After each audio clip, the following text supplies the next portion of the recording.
Mari kita baca perkongsian dari salah seorang penyimpan emas saya. Baru saya faham 3 kali pusingan saya join kutu taman, iaitu hampir 6 tahun. Setiap bulan saya konsisten bayar kutu RM120 dari tahun 2021 dan dapat RM2,880. Namun bila tidak simpan emas, saya tidak nampak apa-apa profit. Baik.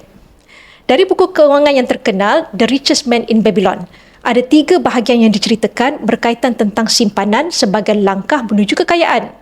Yang pertama, simpan sekurang-kurangnya 10% dari pendapatan anda.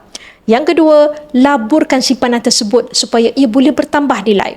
Dan yang ketiga, jangan melabur dalam skip cepat kaya atau pelaburan yang anda tiada ilmu. Di sini anda boleh lihat, duit simpanan jangka panjang sangat merugikan jika tidak dilaburkan. Kerana duit, walaupun nombornya kekal, tetapi ia akan jatuh nilai setiap tahun.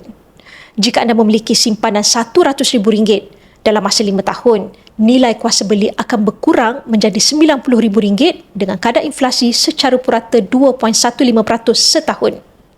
Berbeza dengan emas fizikal, walaupun ia tiada dividen, tetapi ia adalah simpanan kalis inflasi dan simpanan yang sangat menguntungkan untuk jangka panjang. Tetapi apa yang paling penting ialah ilmu kewangan yang betul.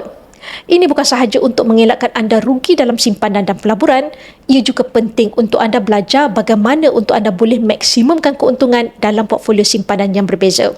Bagi yang berminat untuk memulakan simpanan emas bersama Public Gold, anda boleh rujuk pin video saya untuk 5 langkah daftar akaun Public Gold dan saya akan bimbing anda dalam cara dan langkah-langkah simpanan emas yang terbaik untuk anda.